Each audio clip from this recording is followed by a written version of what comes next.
की चर्चा का आयोजन अपने बड़ी बहन सुशीला गुरु बहन के माध्यम से रखी गई है।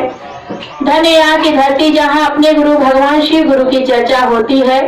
इस पर चर्चा में हम सभी भाई बहन उपस्थित हुए हैं, सम्मिलित हुए हैं अपने गुरु की बातचीत करने के लिए। और देखा गया भाई बहन की इस मंच के माध्यम से न कोई कथा पुराण होती है, ना कोई उपदेश दिया जाता है, ना कोई प्रवचन होती है, न यहाँ पे कोई गुरु है, लेकिन गुरु ज्ञान की बात कही जाती है कि आइए उस परमात्मा शिव को अपना गुरु बनाया जा। अपना का मतलब हम आप समझते हैं अच्छी तरह भाई बहन, किसे अपना करते हैं, किसे पराया करते हैं।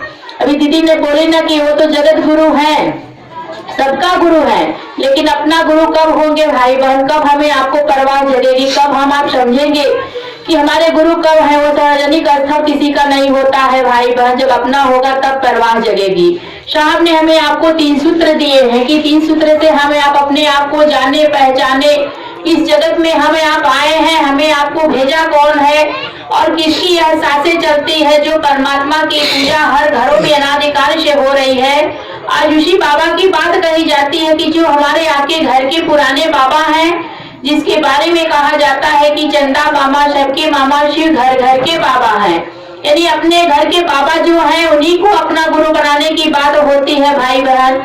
और वो गुरु पहले से ही ये गुरु के पद पर थे, लेकिन हम आपके बीच में तो मेरे साहब ब्रह्म गुरु भाता ने इस बात को आवाज को उठाया कि एक एक भाई बहन के दिलों में उतारने का प्रयास किए कि वो महादेव सबके गुरु हो सकते हैं, जो शास्त्रों में, ग्रंथों में, उपनिषद में हर जगह लिखा गया है। आदि गुरु जगत गुरु है, विश्व गुरु है, गुरुओं का वह गुरु है, महागुरु उनको कहा गया है। जहाँ से कहा गया आदि गुरु भी उनको कहा गया, जहाँ से गुरु की शुरुआत होती है। महागुरु सबसे टॉप के गुरु हैं। आज उनकी बात होती है कि सबसे उच्च सीढ़ी पर महादेव है भाई बहन। चलाने वाले हम आपकी जिंदगी को वही है जिसकी दुनिया में सब कुछ दिखता है, हवा है, पानी है, नदियां है, हमारी आपकी सांसें है, जो कुछ है संसार में सब परमात्मा का ही दिया हुआ है। और इस जगत में हम आप आए हैं तो कम से कम अपने आप को समझे भाई बहन कि यह हमारा आपका जिंदगी कितने दिन के लिए है, कितने दिन के लिए हम आप यहाँ आए हैं और इस धरती पर रह के क्या कर क्या रहे हैं, अब कब तक हम रहेंगे, कब जाना है, ये हमारी आपकी मर्जी यहाँ चलती नहीं है। चाहते हैं हम आप सुख, होता है दुख, रहना चाहते हैं रह नहीं सकते हैं। आखिर कौन सी ऐसी शक्ति है जो हमें आपको मजबूर करती है। लेकिन भाई बहन इसी के लिए हमें आपको ज्ञान की जरूरत पड़ती है। हमें आपको ज्ञान चाहिए और ज्ञान लेने के लिए हमें आपको गुरु के शरण में जाना पड़ेगा। गुरु ही हमें आपको ज्ञान देते हैं, तब हम आप उस मार्ग पर अपने अच्छे गुरु की पहचान करते हैं भाई बहन। तो सबसे टॉप के गुरु महादेव हैं। हमारे आपके जीवन में गुरु की आवश्यकता पड़ती है, यानी अनिवार्यता मानी गई है। और गुरु उनका काम ये नहीं होता है भाई बहन की ज्ञान दिए और उनका काम खत्म हो गया। वो ज्ञान भी देते हैं और इस जीव को शिव भी बनाते हैं, वो ईश्वर से मिलाते हैं, अपने गुरु अपने शिष्य के आवेश को जगाते हैं, यानी इस मन को मोड़कर ईश्वर से एक मेल कर देते हैं, ईश्वर की तरफ ले चलते हैं। जो जगत में हमारा आपका आकर्षक में यह मन भ्रमण कर रहा है, घूम रहा है, बेटा बंगला गाड़ी में फंसे हुए हम आप है, अंधकार के जीवन में जी रहे हैं, यह मन कैसे जाएगा ऊपर। जो शिव से टूटकर यह जीव आया है संसार में, तो फिर इसे एक दिन जाना पड़ेगा। लेकिन इसी के लिए गुरु की आवश्यकता होती है भाई बहन। और वो टॉप के गुरु है कि इस जीव को शिव बनाएंगे। लेकिन हमारे आपके अज्ञानता से हम आप बंगला गाड़ी धन दौलत, बंगला बेटा संपत्ति यही सब मांगते हैं। साहब लिखे न शिष्यानुभूति में कि सम सृष्टि से सिमटा हुआ व्यक्ति मूल मानवीय गुण से वंचित हो जाता है। यानी जगत की चीज जो होता है वह भोगने के लिए हमें आपको है, भुक्त होने के लिए नहीं है। आज जो साहब ने हमें आपको जो 3 सूत्र दिए है यह बहुत सुंदर है भाई बहन। जो पहला सूत्र है, मन ही मन सोचने का प्रयास करें कि हे शिव आप मेरे गुरु हैं, मैं आपकी शिष्या हूँ, मुझ शिष्य पर दया करिए कि आपका शिष्य बने और शिष्य बनाए।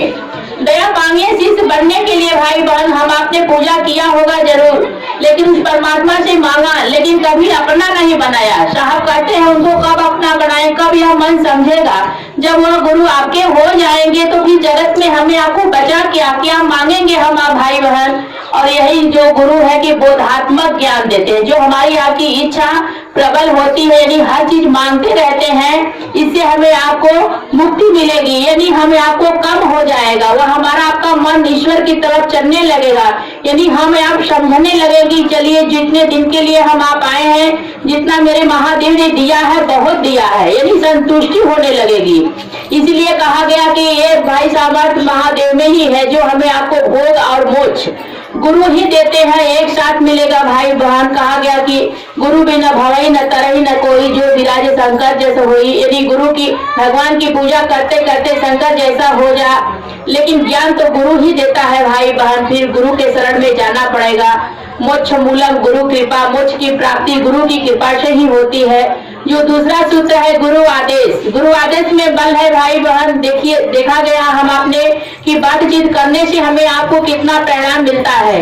ये हाईटेक पूजा इसको माना गया है भाई बहन कि हम शिष्य बने, दूसरे को भी बनाइए। आपको जितना ज्ञान प्राप्त होता है दूसरे को बताइए, समझाइए। कहते हैं कि अगर दूसरे को हम आप समझाएंगे तो हमारा आपका मन समझने लगेगा, दूसरे को पहुंचाने के क्रम में हम आप चलेंगे तो वहां हम पहुंचने लगेंगे भाई बहन। जैसे जैसे गुरु की बात दूसरे से हम आप करेंगे, हमारा आपका मन नजदीकी होता जाएगा और गुरु के करीब होते जाएंगे, यानी सारी शक्ति सारी ऊर्जा सब कुछ मिलता है भाई बहन। आज देखा गया सचमुच में दीदी बोली कि देखिए उतने दूर से हम लोग क्यों आए हैं, यह मन समझा है कि सचमुच में मेरे महादेव की चर्चा है, चलिए अपने गुरु की बात करें, घर का भी काम करें, अपने गुरु का भी काम कर ले। ये परवाह जगी है और जगाया किसने? महादेव ने। महादेव के गप करिए, आपके मन के खुद समझा देते हैं भाई बहन। हमने अनुभूत किया है कि सचमुच में जो पावर ऊर्जा मिलती है महादेव के गप करने से बहुत सुख शांति मिला है। साहब ने नहीं ना कहा कि जब तक तो नहीं कर सकते हैं, लेकिन महादेव के गप तो कर सकते हैं, लेकिन हर चीज पर हम आप गप करते हैं लेकिन उससे हमें आपको कोई लाभ नहीं मिल सकता। लेकिन अगर भगवान शिव गुरु की बात करें, लोगों तक पहुंचाए, लोगों के बताने का प्रयास करें, महादेव से जोड़ने का काम करें। साहब कहते हैं कि अगर किसी को आप जोड़िएगा तो आप जुड़ते जाइएगा, तो हम आप जोड़ने का प्रयास करें भाई बहन, जहाँ तक हो सके प्रयास करिए। यही हमारे गुरु की आदेश है, यही गुरु की चर्चा है और चर्चा अपने अनुभूति के आधार बताने का प्रयास करें। जो जीवन में परिणाम मिला है, सुख मिली है, शांति मिली है, भगवान शिव को गुरु बनाने से जीवन में जो बदलाव आई है उसी बदलाव को अपने अनुभूति के आधार दूसरे को बताने का प्रयास करें। मेरे भी जीवन में महादेव ने बहुत सुख शांति दिया है, मन समझा है भाई बहन कि भगवान की पूजा करने से और गुरु बनाने से रहन सहन, खान पान, रोजी रोजगार हर चीज में परिवर्तन मिला है भाई बहन। और तीसरे में नमः शिवाय से प्रणाम करने का प्रयास करते हैं। नमः का मतलब नमस्कार, शिवा का मतलब शिव गुरु को प्रणाम करना है। बहुत पुराना क्षेत्र है, भाव जनित प्रणाम होना चाहिए भाई बहन। लगे कि मैं अपने गुरु भगवान शिव को प्रणाम कर रही हूँ, नमः शिवाय से महादेव के सभी स्वरूपों को एक साथ प्रणाम होता है भाई बहन। 33 शब्दों के साथ अपनी बाड़ी अपने परम गुरु के चरण में रखते हुए अपने गुरु